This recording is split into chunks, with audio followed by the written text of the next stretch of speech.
Ito mga kabali, ito yung schematic diagram natin ng ginagawang PDC IGBT. Ayan.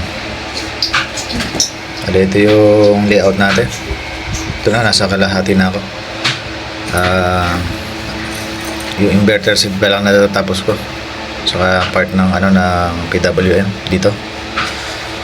Balik ko sa 3D, kahit di pa tapos pwede na natin makita yan. Ito. Tayo lang natin. Yan na yung 3D nya. Ali yung capacitor, ayusin pa natin yan. Di pa tayo tapos dyan. Ito. Ang inverter side natin. Yan, makita na rin natin yung linya sa ilalim. Mga copper line. Yan. Ali, tapusin ko na itong ating pagli-layout ng lining. Balik na lang ako pagka natapos na. Ito mga kabali, nayari na natin yung i-layout yung nalagyan na natin ng lining. Yan. So, ayan na natin. Yan ang lahat siya. Lahat ng parts. Gabitan natin. Lagay natin sa 2D. Nakita natin yung print out sa front. Yan. Sa top, natin yan. Yan yung top natin.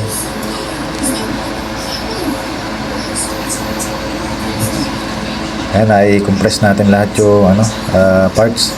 Dali dito, ginawa natin EE55 yung transformer na patayo. Ginawa rin natin na E65 pahiga. Para may choice tayong kung anong transformer na lalagay natin. Per transformer.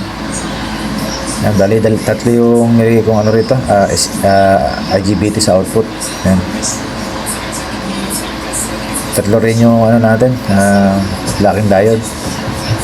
Yan, dali dito sa diode natin sa papunta sa filter capacitor, gagawin dalawa. Ayan.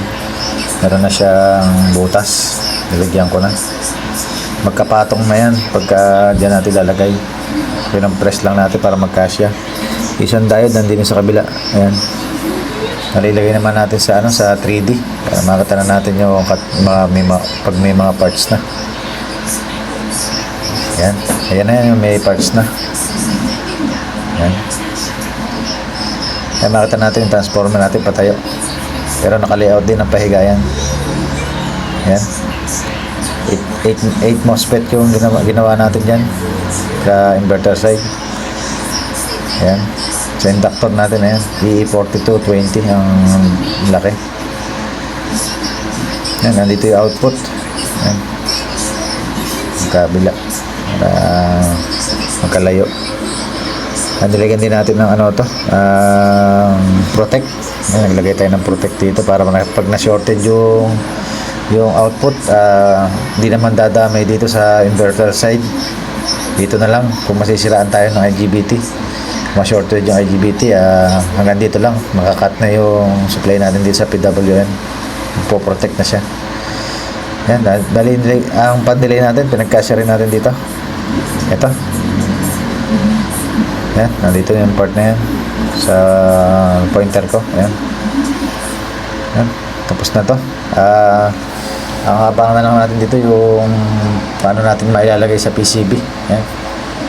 Okay na, balik na lang ako pag nasa PCB na to.